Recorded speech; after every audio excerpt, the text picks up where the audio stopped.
Turner drives one to center, chasing Nimmo back to the warning track right at the fence. He made the catch! Oh, wow!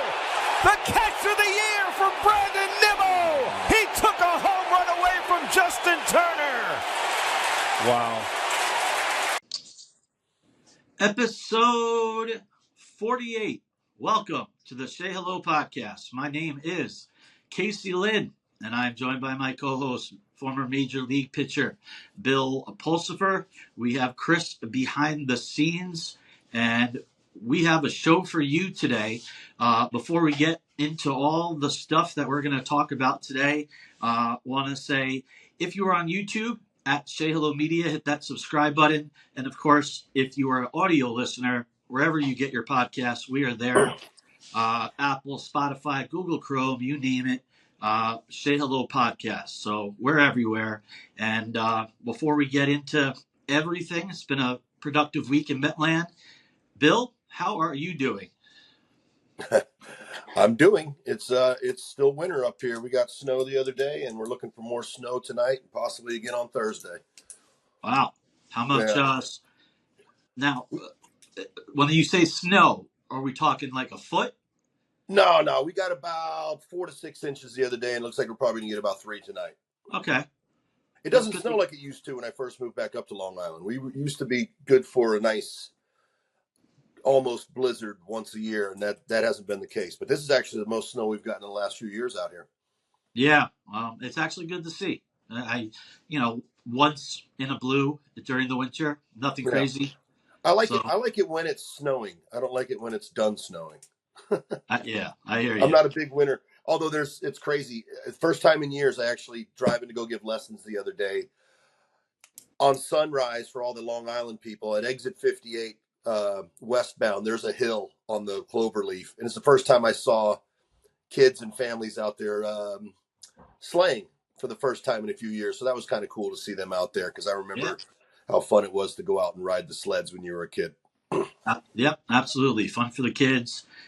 This should be a fun show. Today on episode 48, we're going to talk about, finally, the Pete Alonso saga, if you want to call that, come to an end. We're going to talk about who right now we think is the favorite in the NL East. We'll talk about the family aspect of the Cohens and how they've driven free agents through that. And we'll also talk about Bill and how he went about spring training before the game started, because it's a little bit different, I think. But we'll get into that a little bit later. We have the mailbag, and we have, of course, quick pitches.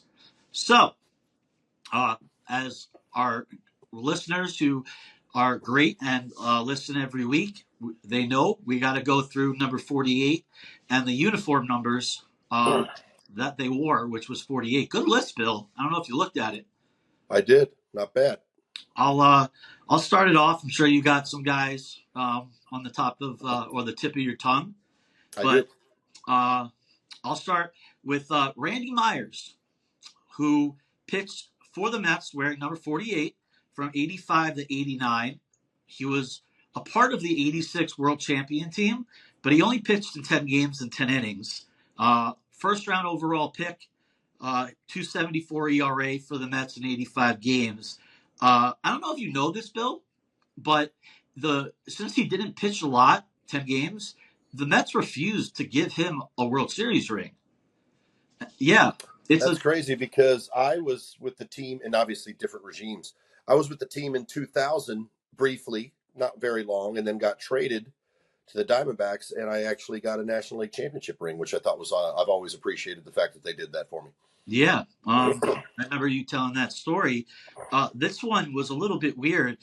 The Mets brass refused to give him, Barry Lyons, Terry Leach, and Dave Magadan World Series rings. Wow, so, I'll make sure I don't bring that up to Barry next year at fantasy camp. That might be a little bit of a it's a sore thing. Spot. Yeah. So Randy Myers paid out of pocket for all of them. Oh man, that's awesome. Yeah. So Randy Myers, good on you. The brass, not so much. On them, not so much. The last thing on Randy Myers, traded for John Franco. Yeah. which, Yep, uh, lefty for lefty closers. Me and yeah, Randy had a little bit of a tie together. As when I first came up, I used to wear my black combat boots into the stadium, and they was always telling me, Randy Myers used to wear combat boots. So I was always kind of tied to him a little bit, other than just being a left-handed pitcher. there you go. We got Pete Shirk on deck, 91 to 93. Yes, Around your time, maybe a little bit earlier.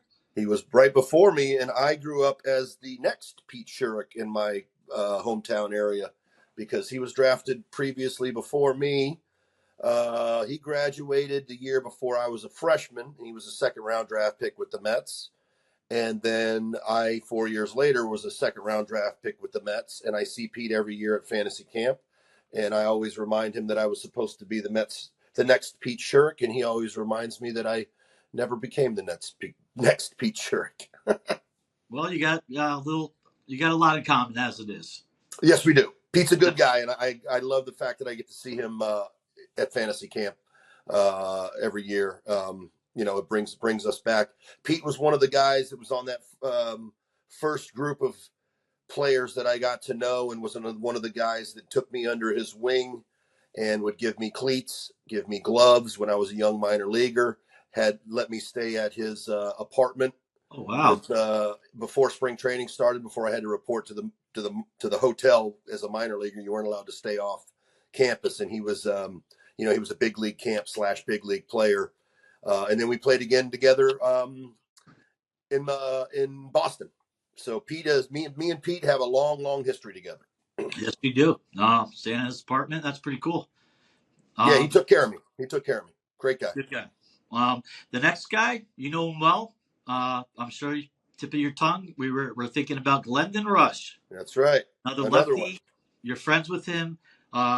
99 to 2001, he pitched for the Mets. I know you're close with Glendon. Yeah, we were texting today in our group thread with the Southpaw guys, the former left-handed pitchers. That we have a little group that we stay in contact with each other on a daily basis. So I hear from Glendon something funny, something silly, pretty much every single day. And another one that I love the fact that we were teammates briefly and battled for the same position, obviously, in 2000. And it's great to be able to see him and spend time with him every year as well.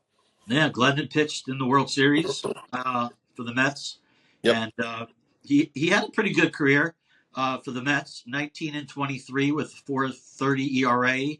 I believe 65 games, not bad. Yep. And he was at Fan Fest 2 weeks ago. Yeah, he was signing those autographs. That's right. I'm sure you remember this. The trade that got sent Glendon away. It was a 3-team trade. January 21st, 2002. Big trade. And I forget who the GM was. It was either Jim Duquette or Steve Phillips, but a lot of players. I'll read it really quick. He was traded as part of a 3-team trade with Lenny Harris to the Brewers, and the Brewers sent Burnitz, Luke Collier, Jeff D'Amico, Mark Sweeney, and Cash to the Mets. The Rockies sent Ross Glode, Craig House to the Mets, and the Rockies sent Alex Ochoa to the Brewers, and the Mets sent Benny Abanyati and Todd Zeile to the Rockies. That's a big trade. That's crazy. So many former teammates there. That's crazy. Yeah, so big trade, and Mets that we know, those big names there. Keep going real quick. Aaron Howman, he pitched a long time with that number. Good sinker baller. Yeah. 03 to 08. We all obviously remember the home run he gave up against the Cardinals in the NLCS. I believe Yadier Molina. So we won't go any more into that. And last one, of course, on this list, probably, I don't know if a future Hall of Famer. That's a talk for another day. Jacob deGrom. We all know him. Oh, yeah. One of my favorite guys to watch over the last era of baseball, and still hold out hopes that somehow, some way, they make a trade for him and he comes back and finishes in a Mets uniform. Hey. I don't know if that's going to happen, but he's up there on my list. You know how I feel about Doc, and I enjoy watching Jacob throw almost as much as I enjoyed watching Doc throw when I was a kid. Yeah, I mean, my era, DeGrom was the best that I saw. Your era, of course, Doc. You know, I refer to him as the GOAT. I mean, I know that yeah, the word GOAT gets thrown around a lot, but you look at what he was able to do, especially with getting no run support like he did. I mean, some of his numbers stack right up there with some of the GOATs of all time. So he's yeah. It, fantastic. it was the verb. It was known as "you got DeGrom." You Yeah, know, yeah, 50. It would 50 starts. You give it like 2 runs or less and get the crazy, loss. insane.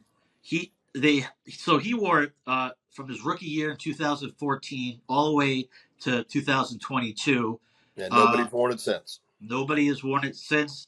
Real quick, two-time Cy Young Award winner, 2018-19, won the ERA title in 19. Four-time All-Star, 9 seasons with the Mets, 82 and 57. Should have been much better, obviously. Could have won 252. 100. Could have won 115 or so, probably. Yeah. Well, he got DeGrom, you know. He did get Uh, the ground. 209 starts, a 252 ERA, and like the GOAT, as you refer to him, you know. Yeah, insane So numbers. Insane numbers. you'll never know. You never know. 2 years left on his contract with the Rangers. He's like 37, I believe. Uh, he could come back. You never know. He So we'll came back. see. He came back at the end of the year and looked like himself again. So Yep. I mean it when I say it. I hold out hope that somehow it works out that they have to make a trade for him, and he comes back and gets the glory that he deserves as for what he did going through. I mean, as a pitcher, I know what it's like to go out there when you're throwing your tail off and you're not getting the run support. And he never complained. I'm sure he wasn't happy about it, but Yeah. he is fantastic. Yeah. Never. You're absolutely right. Never complain. True professional. You know. Yep. Speaking of homegrown players, we didn't talk about it last week on purpose because we had talked about it previous episodes. And what do you know? This past week, another homegrown player, Pete Alonso, Bill, as Yeah. everybody knows, finally has re-signed with the Mets. Hallelujah! Praise the Lord. You know. I know you're a happy man. I know a lot of Mets fans are happy. I'm happy as well. Obviously, it's let's see what happens with the way that the contract is written up. Obviously, with the opt out, you hope that he's not going out there putting pressure on himself. He's where he belongs. You know, he belongs in a Mets uniform. I think that part of this might be a little bit of a marriage of convenience. They needed the Mets needed him, and he needed the Mets, and here we are. Thank goodness. Let's talk about it because you know we talked about it forever. Finally, there's a conclusion. You alluded to his contract, 2 years, $54 million, 30 million in the this year, 25, and 24 if he doesn't opt out. And like you said, he does have that opt out. He's betting on himself again, and at least you say, you know, the pressure and all that. We'll get into that a little bit later, but there are reasons why I don't think there'll be as much pressure, and we'll discuss. Real quick, $10 million signing bonus, and he did turn down, Bill, a 3-year contract that the Mets offered him, but there's deferred money. It was, I believe, like 3 years, $84 million, but with the deferred money, the present day value down the line would have been like 70 mil. So he took the upfront money, betting on himself, and obviously, if he has a good year, he'll opt out, and we'll do it all over again. Well, I mean, obviously Vladimir's out there hanging in the wings, and the Mets know that as well. And I know that Pete knows that, and that's what I meant by a little bit of a marriage of convenience, even though he's where we all wanted him to be and where he belongs. But it will be interesting to see how he goes about this year as comparison to how things kind of went for him last year. Yeah. I wrote a column for the Say Hello media newsletter, and I'm just going to read a couple little things about Pete and last year. We all know it was a down year for Pete. He hit 240, a career low, 34 home runs and 88 RBIs with a 7.88 OPS. All career lows for a full 162 game season. It was his worst year. We obviously saw him put a little bit pressure on him, but he does have high standards. A bad year, and he's still banging 34 homers, right? Right. But as we know, the postseason he excelled, and you got to put a little stock into that. The game-winning home run against the Brewers wild card, and for the postseason, Season-saving home run. oh yeah. We were texting "See you in spring training" before that home run. Yeah, they replayed that game on MLB Network the other day. It was watching it for the first time after, in real time. Yeah. My goodness, that home run, one of the biggest in MLB history. Obviously, there's a lot more rounds in the playoffs nowadays, but they all count. And that was obviously one of the bigger home runs in the history of the game. Yeah, easily. And then he kept it going in the playoffs. He finished 4 home runs and 11 RBIs in 13 games and a 999 OPS. So he kept it going, and that's you know what? That's interesting because at that point in time, you're kind of no longer playing for the contract like he was all year long. So he was able to just kind of be, and obviously you were, because if you struggled, that would hurt your stock. But he was more invested in let's win. Not that Pete doesn't care about winning on a daily basis, because he obviously does.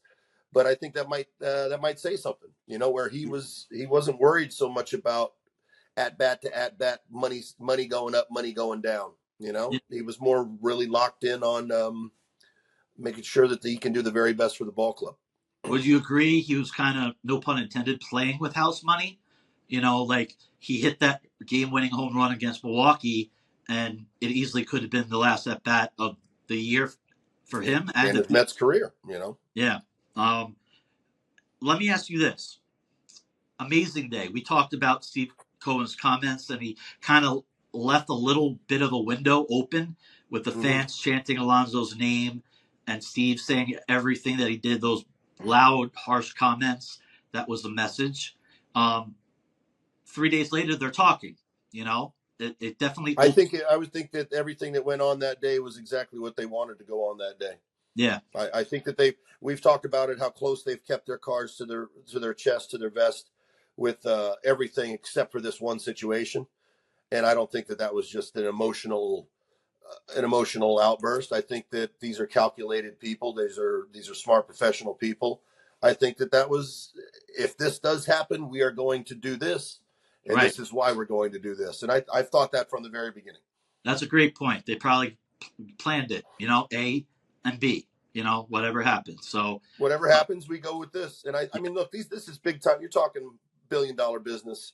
Yeah. These guys are not just flying by the seat of their pants. As much as Cohen is a fan, as much as he is an owner of the ball club, he's a brilliant man, and he played his chips the way that he played his chips that day. I don't think it was just an emotional outburst. It wasn't really an outburst, whatever. It wasn't an emotional reaction or anything like that. It was, as much as it is emotional, it is playing the negotiation game, and I think that that's exactly what happened. Yeah, and I also love the fact that the fans were chanting his name, like I said before, and everybody who was there, his teammates, they all asked all the interviews about Pete, who was not there, and they all backed him. We want him back. You could tell Pete is loved in that clubhouse. Of course. And Pete's a great player. I mean, we got to remember he's on a historic pace home run wise. So the saga's finally over. I believe it took like 93 days or something. I just got to throw it out there with Pete because, the negotiations were so crazy, as Cohen said, exhausting, if you will. Pete Alonso, let me just read a couple quick stats for you, Bill. Okay. Obviously, he's third now on the home run all-time list for the Mets, 16 behind David Wright, and 26 away from Darryl Strawberry. So number 27 this year will break it, right? In MLB history, in the first 6 seasons of any player, right? Here we go. Ralph Kiner, 257 home runs in 905 games. Pujols, 250 in 933 games. And then you have Pete, 226 home runs and only 846 And then up behind him was Ryan Howard and Eddie Matthews. So COVID season, take the COVID season away, and he's right there. yeah, that's why I go with games. It's Yeah, fair. yeah. Yep. And then the last thing, we all know this, and people got to remind themselves because it was up and down with Pete last year with the fans and everything. Since his debut in 2019, when he broke the home run record for a rookie and won Rookie of the Year, since then he's second in games played, 846, second in the majors in home runs, and first in RBIs. Number one in the league, majors. Yeah, man. He shows up, he plays, and he produces. Yeah, and we talked about it, Bill. I mean, you're all about homegrown players, obviously, and Pete's a gamer. He played in all 162 last year. Played all in the postseason. That's 175 games, and you put a lot of stock in homegrown players. And obviously, he wanted to come back. Of course, he didn't want to go to Toronto. There was an offer on the table. We don't know how much, but we'll see what happens. Well, let's hope that he has a super duper successful year. The Mets give him an offer that they both can agree on next year, and Pete can retire as a Met. Obviously Soto's going to end up being a DH at some point in time, so Pete's going to have to be able to hold. If that is to happen, he's going to have to hold up his end of the bargain as a first baseman, because as we know, Soto is not the best defensive outfielder, right? And he will be moving to DH at some point in time. Yeah. But you and I both have always appreciated Pete and appreciate what he does for the team and the organization. And it would be nice to have another David Wright type player, somebody that he's a Met. Yeah. And with Pete, I believe he's above average defensively. Everybody disagrees, but the eyeball test, if you will, we talked about the scoops. And also we'll end on this with Pete. He's now he doesn't have to be the man anymore. Yeah. Soto's a huge part of this, right? So he's going to have Soto, Lindor, however they put the lineup, 1 through 4 will probably be some combination of Lindor, Soto, Vientos, Pete, right? Maybe Nimmo in there. I don't know. But by accident, you would think Pete would drive in 100, 110 runs. Well, I would think he's going to get more pitches to hit this year than he did last year. I think that's going to be a huge thing for Pete, is to try to put a little bit of ego to the side and realize that he does not have to feel the pressure of being the guy that carries the ball club. And I think that he will succeed and flourish if he can put his ego in check just a little bit and say that I don't have to prove that I'm Soto, or don't have to prove that I'm Lindor, and just be Pete. Yeah. And I think that he will succeed that way. Yeah. I mean, Soto is going to walk. He does every year, always leads the league. To wrap it up, he was the final cog, in my opinion, of the offseason. The protector of Soto in the lineup. The Mets, they spent, Bill, roughly $1 billion this offseason on free agents. And it's crazy. And real quick, I mean, obviously Soto, a big chunk of that, but 15 years for Soto, 765. 3 years Manaea, 75 million. Pete got 2 and 54. Clay Holmes got 3 and 38. Frankie Montas got 2 and 34. AJ Minter, 2 years, 22. Winker and Stanek each got a year, and 7.5 and 4.5. So there's your $1 billion right there. Crazy. So I'm happy Pete's back, and maybe he has a little bit of a chip on his shoulder for him. Like the market was not the way he thought. He has the $24 million if he wants in the bag for next year, if something happens. But one thing that no one talks about, and this should help Pete, no qualifying offer next year attached to him. You can't have it twice. So probably not great for Met fans, but for him it is, for a market. Let's get to the season, and let's get to playing baseball and see what happens. Yes, sir. Let's move on. The NL East now. There are 3 teams, obviously. It's a powerhouse. The Braves, Phillies, Mets. Right now, as constructed, what are you thinking? I could go through, the players that they lost. I think I don't think there's an open favorite. I mean, you just go on recent history. I guess the Phillies would have to be looked at as the on paper favorite, but I think that, like you said, there's three teams, and all three teams have the capability of winning, and I think that there's a real good chance that there's going to be two teams out of the East going to the playoffs again next year. Yeah. Or this year, should I say. Yeah, right. And the Mets obviously did the most during the offseason. Braves, they lost Max Fried. Big. Yeah, that's big. They lost Charlie Morton, who went to the Orioles, savvy veteran. They lost Travis d'Arnaud, and they lost AJ Minter to the Mets. Those are those are big moves. That's a good point.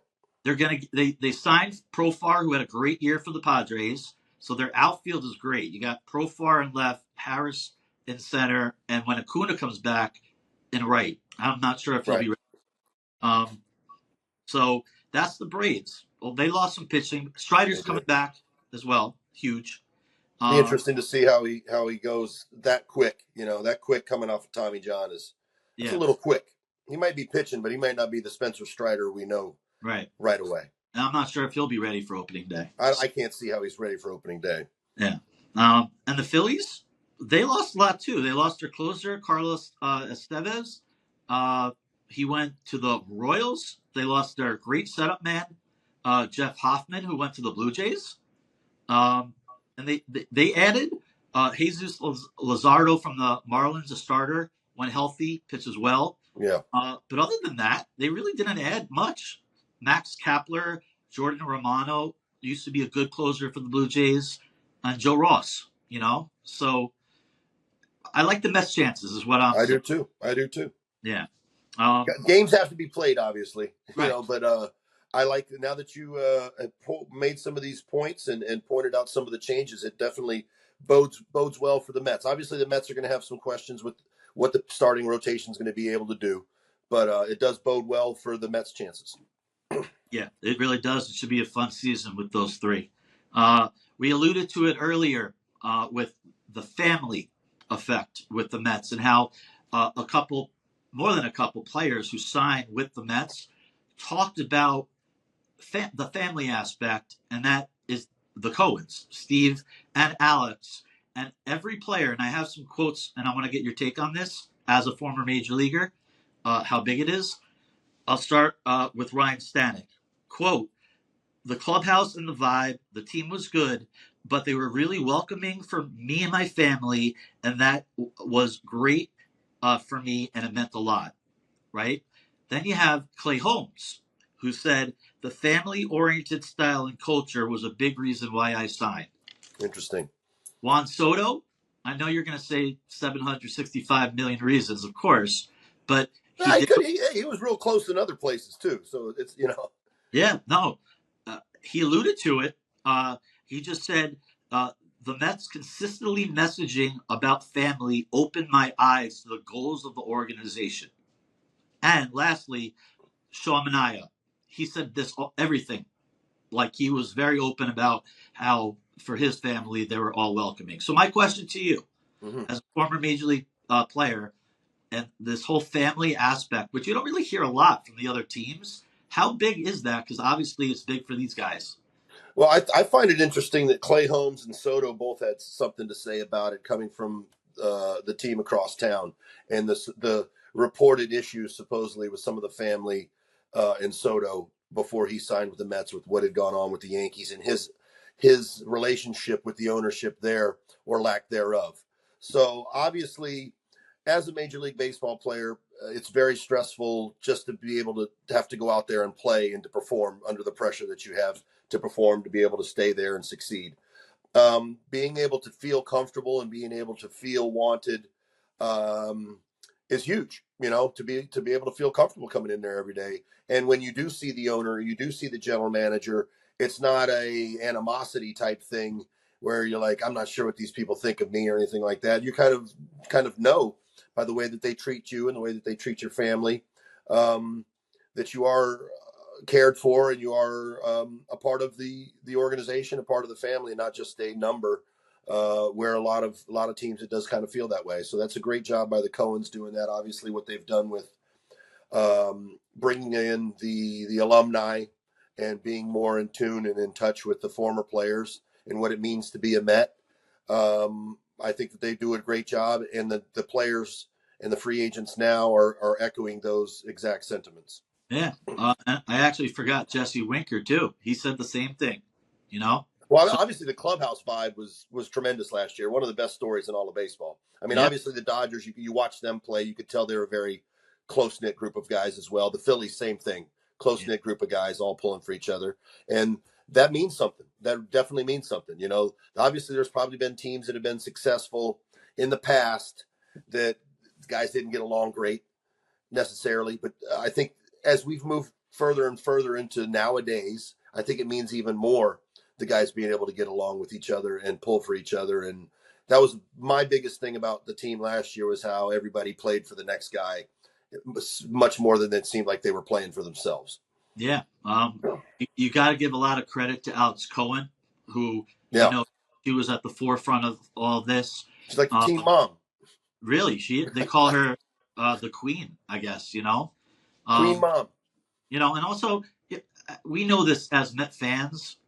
Steve Cohen, as much of a shark he is, with the business side, he also has that human element, Right. that where he connects with people, Yeah, with conversations, and that helps as well. Well, he's out there, he's out there. He's out there on the social media. He tells people how he feels and what he feels about what's going on, and people appreciate that. Yeah. And I think that he probably does the same thing with the players. Yeah. There is open dialogue between the ownership and the players, and it's appreciated by the players. And obviously, they go above and beyond to try to make the players and their families feel comfortable while they're in their second home in Queens. And you tip your cap to the organization for that. Yeah, and you brought it up with Soto and Holmes coming from the team across the river. This is not a knock on that team, but like they did mention how They did mention it. They mentioned it, and Clay Holmes growing out the beard already. A lot of guys do that. Don't they? Right. Severino did it last year. He had a great year. So guys like facial hair. What do you want? Yeah, and I actually saw a quote. He's still a free agent, Alex Verdugo. They asked him something, and he's like, "I'd like to go to a team where I can wear my chains and grow out my beard." So he did say that, huh? Yeah. Yeah, the chains are still important. Yeah. But obviously the vibes were really high last year. We'll see what happens this year. A lot of guys are back. Jose Iglesias not back, still a free agent. I don't know if you know this. It was reported he was offered a 1-year deal by the Mets. They actually out there. He was offered. He was offered? 1-year deal, yes. And I don't know. I mean, I hope that he's not getting too big for his britches after what he did last year, because obviously he was my MVP off the field for the club. I've said that, but I don't know. I mean, I guess he knows he's probably getting towards the end. He wants to try to get whatever he can out of this, because at 35, how much longer? It's not an old man's game anymore. I mean, it could be. We don't know. He's either looking for that multi-year deal, or he's looking for a starting role, and the Mets can't give it to him. So he's still out there. They can't guarantee him. Maybe he's looking for the guarantee, but I mean, there is no guarantees about what we're going to see from Jeff McNeil right away at second base. So, but I'm sure that's probably has something to do with it. He knows he's getting to the end. He wants to be on the field. Yeah. Why not? Why wouldn't you? And you mentioned it last episode. I'm sure he made a lot of coin on that. Had to have. I mean, it was number one on the Latin charts in that. He had to make some pretty good coin off of that. Absolutely. So he could come back. You just never know. And spring training underway. So we'll see what happens with Jose. Want to ask you this, Bill. Spring training is now officially underway. Unbelievable. We said it last podcast how slow it goes, but here we are. We're officially in spring training, pitchers and catchers. For you, as a guy who reported the spring training, what were your first couple weeks like before the game started? So, like, you see these guys from, the videos on Twitter and Instagram walking in from the parking lot into the clubhouse. It's a little bit different, and you could tell us when the games start. So, like, the first couple of weeks before, is there anything different that you do? Like, take us through it. Well, I mean, obviously, you probably cover first base about 500 times Right. Take about 500 comebackers. In my day, the pitchers still hit, so you would be taking some batting practice and you would be working on your bunting. All of the little things, working out. Though that's normal throughout all spring training. But obviously, PFP is huge, which is pitchers fielding practice. Right. The first 2 weeks, getting back acquainted with your pitching staff buddies. Probably a little bit of golf, in the off time and the downtime for the guys that fish. They would go fish. But biggest thing first 2 weeks is throwing bullpens, getting from throwing your fastball and your changeup into mixing in your breaking balls after your first few bullpens. Obviously, like I said last podcast, you kind of take a step backwards when spring training starts, Right. because you worked your way up to throwing breaking balls and doing all that before you even get to spring training, because you kind of want to know when you get to spring training, what do I need to be working on? What do I need to sharpen up? What's there and I'm feeling good about, and what do I need to get better at? So that's kind of the first 2 weeks, Yeah. A lot of PFP, just covering first base and bunt plays and comebackers. And have to do it. We see it during the season. Muscle memory. Yeah, well, once the season starts, you really don't take time to do that very Right. often, if at all. Especially nowadays, I'm sure it's even less. Like, when I was a kid growing up, they would take infield before games, even at the big league level. That's no longer a thing. So you get your PFP and learning all of your bunt plays and whatever might change or whatever has stayed the same, learning the signs that you're going to use for bunt plays throughout the season. That all happens in the first 2 weeks. And then when the position players show up, you work as a group then together doing bunt plays and cutoffs and relays. And sometimes as a pitcher, it gets a little boring for cutoffs and relays, because your job is to pretend like you just gave up a double or a triple and go back up a base somewhere. And you know that you're not going to be involved in the play unless the ball gets thrown away. But it's just, like you said, muscle memory, just getting through. So when things do happen come game time, everybody hopefully is in the right place. Right. Yeah. You see live BP as Yes. well. I Yeah. saw a clip of their number one prospect pitcher, Brandon Sproat, throwing live BP to another prospect, Ryan Clifford, and just whiffing them. So I guess everything's different. Well, look, there's guys down there. Like when I was there at fantasy camp in November, every day there was groups there. You could tell there was the position player group was out, and then the pitching group was out. There's something going on at St. Lucie all year long. It's not like they close up shop and none of the players are there. There's players there, and even more. Like in my day, there wasn't programs going on. There was the guys that lived in St. Lucie that were up there. Now there's programs going on: weightlifting programs, pitching programs, position player programs, batting programs.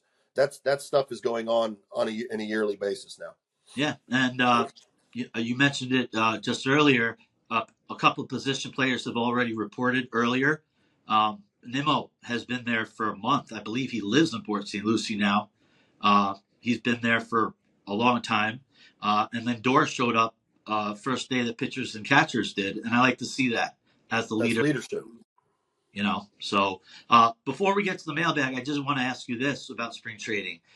Billy Wagner, now in the Hall of Fame, he said, someone asked him about, we all know he broke his arm and, all that stuff. The number one piece of advice of how to go about being a pitcher, right? And he said, if I have to give you the biggest piece of advice, long toss. So I wanted to get your opinion on that. I totally agree with that. As somebody that does give pitching instruction, I still am a firm believer in long toss. Being here on Long Island and me dealing with the high school kids and that's one of the things that you don't get the opportunity to do quite enough down here. And nowadays it's turned into so much weighted ball throws, which I do believe there is something to that. But you're talking about another guy that was throwing with the wrong arm, who threw 99 miles an hour, who's telling you to long toss. Right. So I think there's still something to the old-fashioned way, because I have a hard time believing that for 140 plus years or whatever, they had it wrong. And now all of a sudden that this is the only way that you can learn how to throw harder or learn how to have arm strength. I'm so happy to hear a an old, quote unquote, old school guy say that long toss, man. That's how we learned how to throw harder. Long toss with a purpose is a huge thing. I don't believe that it's all about.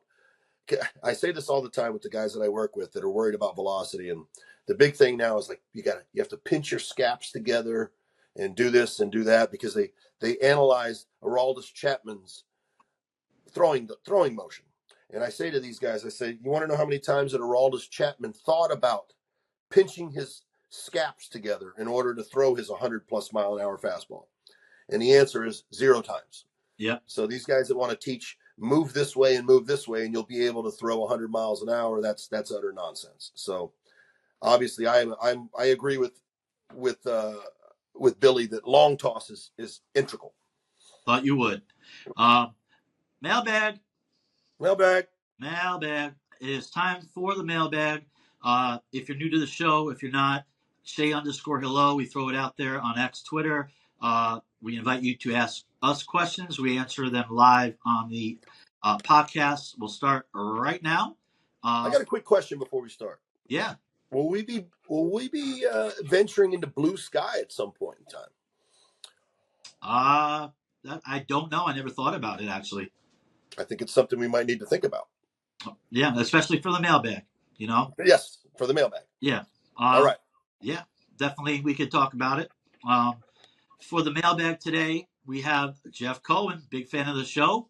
I'm a big fan of his podcast, Baseball at BBQ, at Jeff Cohen 41. And he has a question for both of you. He says, what storylines should we be looking for during spring training? And then he has a specific question for you, Bill. Is spring training too long? Okay. So go ahead, Jeff. You want me to go with the second part first or the first part first? Is spring training too long? You know what? It feels like it's too long while you're there, obviously, and it drags on at the end. If it's too long, it's too long by a week. It's not too long by too far. You definitely need to check off some boxes and build up. And like we saw it last year with the guys coming out of spring training, not ready to go 5 innings. So is it too long? Maybe by a week if it is, but you definitely need to get yourself ready to go out there and be prepared. The guys need to have enough at bats. They need to see enough live pitching. They need to have enough ground balls hit to them. They need to have enough fly balls hit to them. It gets a little tedious and long, but I don't think it's too long. Maybe just a little too long. Yeah. I agree. His other question, what storylines should we be looking for? I'll take this one first. Specifically for the Mets, for me, I'm looking at Clay Holmes, who is converting from a reliever and a good one to a starter. So I want to follow that during the spring. And obviously just health, there are a couple guys like Minter, who's coming off hip surgery. Mendoza had a press conference. Yeah, Nimmo with his foot. Health obviously is huge. It was said today Minter's not going to throw his first bullpen until the end of the month, but they believe he'll be ready for opening day. Well, he doesn't have to build up as much endurance, like a starting pitcher. So yeah, hopefully that works out. Can I piggyback off of that a little bit? Of course. Because I'm going to go deeper than Holmes. I think you have other questions. I think Senga, we got to know who in the world is Senga. So I think it's going to go deep with the starting pitching. Senga needs to prove that he belongs again in my eyes. For everything that he earned his rookie year, he was fantastic. He didn't look like he looked like a shell of himself in the playoffs. Obviously, Clay Holmes with the transition. I think his stuff plays. I think his stuff plays as a starter, but you want to see him being successful. And then obviously Montas. I think Montas needs to show that he belongs and he can get the ball and be ready to make 30+ starts. Yeah. I want to see where Lindor is at swinging the bat right away. And I know it's going to be nicer weather than when you get up here, but I'd like to see him. And he obviously being there first day is showing that he wants to be ready. So obviously, how does he perform in spring training as opposed to just saying, I'm getting ready? Because we know that he's been a notoriously slow starter. And once he gets it going, he was lights out and fantastic last year. I agree with you on the health, but I think that there's some questions in the in the starting staff other than just Clay Holmes that need to be answered and see where they're at. Yeah, I mean, I'll agree with you with Senga. 5 innings the whole year. You know, he has to be And you healthy. know what? He made the start before he hurt his calf, and he looked like Senga. Yeah, He did not look like Senga coming back playoff time. And obviously he was thrown in a tough situation. But stuff wise, the yeah, stuff was not there. I did not see 96, 97 miles an hour with a see you later split finger. I saw 91, 92s at times and bouncing fastballs. yeah. So he needs to show that he is the guy that he was. Senga is a very big deal. Electric stuff, big X factor. So, Whew, big yeah, time. Can be a huge X factor. yeah. Thanks for the question, Jeff. We'll move to JK at NYMGI, our boy. And his questions for both of us. He writes, for both. Most people seem to think the Mets are done with the bullpen, but with guys like Robertson, Jansen, Finnegan still out there, would you add one more? Jansen actually today did sign. I saw Uh, that. Angels 1 year, probably traded at the deadline. Who knows with them? So take him off the board. I'll go first on this. The market is what it is right now for guys like Robertson and Finnegan. Like, why not 1 year, whatever it is, instead of trading for them at the deadline and giving up prospects? You know, you can never have enough pitching, in my mind, right? So with Nunez healthy, and obviously they have Midter and Stanek and Garrett, but why not add a Robertson? You know, take a little pressure off of Stanek, who I'd rather have Robertson in the eighth. The market is not where they thought it would be. Go out and get David Robertson for 1 year instead of maybe at the deadline. What are your thoughts? Well, I looked at it, and it does look like they have 13 pitchers that are pretty much scheduled in to be on the staff, and they're not going to be carrying any more than 13. I think that's the number. Obviously, we've talked about it. I think Robertson is still got something left, and he's proven that he can play in New York and like being a Met. I looked up Finnegan. Obviously, still has some years left. The only thing I would say is, as a front office guy, I could see where you could say you can never have enough pitching. You can also say, if I got my guys looking over their freaking shoulders every single time they throw a ball as a bullpen guy, it's enough pressure and problems coming in with runners on second and third and one out trying to preserve a lead or hold the game, whatever it may be. If I have my guys constantly looking over their freaking shoulder because they know there's 17 other dudes that could pitch in the big leagues, I think that you're asking kind of for a problem a little bit. So would it be nice to have Robertson or Finnegan? Sure. But is it going to be at the detriment of the other guys who are always going to be looking over their shoulder? And if I give up a run tonight, man, I might be optioned out or I might be DFA'd. You are dealing with human beings. And I think in this day and age of plug and play baseball, that's something that hopefully that you can look at as a front office guy and say, you know what? We're happy kind of where we are right now. We made these moves to this point to get this many guys, and we're going to roll with what we got. It's a very good point. The human element of Human it. element, just the human element. Absolutely. Last question, Jimmy Lags, 678. We did touch upon this. His questions for both of us. What is the most important thing for the batter and the pitcher during spring training? You know, I guess one thing that they're eyeing during the course of 5-6 weeks. Yeah. Well, I mean, obviously for the hitters, it's getting to see enough pitching and getting to see enough of the pitches. You know, getting back up to speed again because the hardest thing to do in all sports is to hit a baseball, and it's only gotten harder as the velocities and the movements and the studying of the spins of the ball to get the most out of the pitches. It's them seeing enough pitches. Defensive wise, getting enough reps. You know, getting out there. And because baseball, when it boils down to it, is reps. You know, the more that I do it, especially if I have the talent, the better I'm going to get at it. Knocking the cobwebs off a little bit, getting the legs back into complete shape, getting the arm into throwing shape. For pitchers, it's obviously building up the stamina for the starting pitchers, making sure that you're checking off that, okay, I'm happy where I'm at with my four-seamer. I'm happy where I'm at with my two-seamer. I'm happy with my breaking ball. I'm happy with my changeup. And that might not all come right away. That might take a little bit of the time. So those are the most important things, building up your stamina and making sure you can say, you know what, I feel pretty comfortable with all of my pitches that I could throw them in any count, because I've actually went through this a little bit with my high school guys lately. with bouncing breaking balls all the time, bouncing breaking balls. And I asked them, well, what count do you throw breaking balls in? And some of them will give me the wrong answer, and they'll say, well, you throw it 0-2, you throw it 1-2. And then the real answer is you throw it in all counts. So in spring training, you want to get to the point to where you feel comfortable that I can throw all of my pitches in any count in any situation. And I know you'll agree with this. If I had to say something, spring training, especially during the games where fans are watching and it's on television, a lot of these guys, especially pitchers, and you could attest to this, they're working on specific things. They're not looking at results so much as, is my changeup working? Is my slider doing what I need it to do today? So, I don't get caught up in stats at all during Right. spring. That's what I kind of mean by, once the games start, you might have to go out there and say, you know what, my changeup hasn't been really good. I need to work on my changeup today.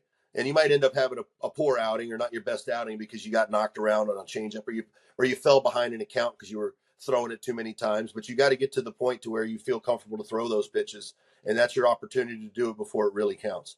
Yeah. That's the good part about being on the roster, quote unquote. You can get away with giving up some runs or having a poor outing. When you're a guy trying to make the ball club, you better hope you got all your shit ironed out before you get there, brother. Yeah, especially somebody that's had to do that. That's and not made a club as well as have made a club in that same situation. So you better make sure your stuff is ready to go before you get there. And for like a guy, Jose Budo, for instance, right? He knows he's going to make the team. Mendoza said today he's a reliever, not a starter. Now he knows. That's good to know. And now he didn't have spring training last year knowing that. So he could go in working on things, know he's going to be a multi-reliever throwing 45 pitches. Talk about a weight off of your shoulders. You know you're going to be on the club. I'm going to go in there and learn how to be a relief pitcher this year. Exactly. To do it for the mailbag. Thanks for everyone who wrote in. And my favorite time, quick pitches, Bill. Here we go. Let's do it. All right. Number one, if you had to choose a celebrity roommate, who would it be and why? A celebrity roommate. That's a tough question, man. Good.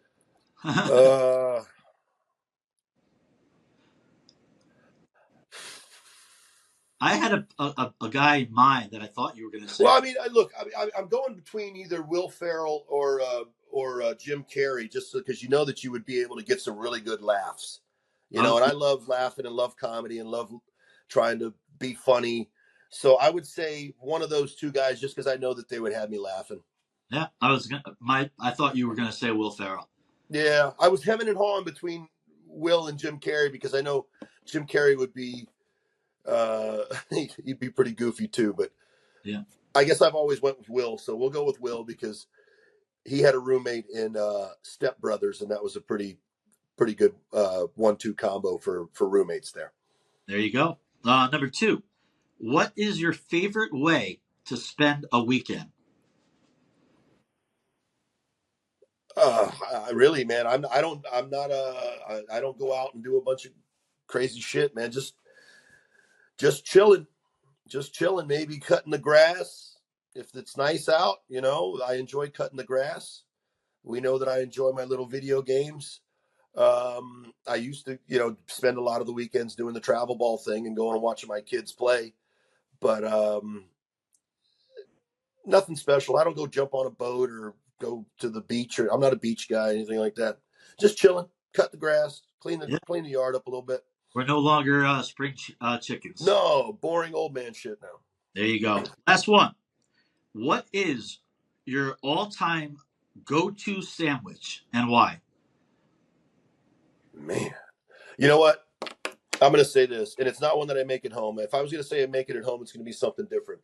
My all-time go-to sandwich is probably number 13 at while we pump these guys at Jersey Mike's. Okay. The original Italian. Why? Because it's fucking unbelievably good. And what's in the Italian sub? Well, it's got ham, salami, gabagool, provolone, pepperoni. Then I do it Mike's way with no tomatoes, which is lettuce. I do extra lettuce, extra onions, light mayonnaise on the bread, and a lot of the cherry pepper relish. and then heavy on the vinegar, a decent amount of oil, but heavy on the vinegar.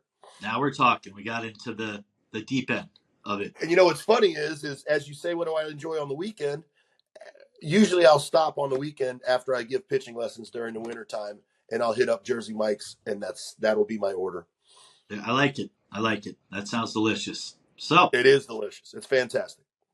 A little plug for Jersey Mike's. Yes. And that's going to wrap it up. Boys and girls, episode 48 in the books. Want to thank Chris behind the scenes, of course, Bill, our listeners. Hit that subscribe button. Say Hello Media on YouTube. Before we go, Bill, spring training is officially upon us. Amazing, right? We're here. We made it.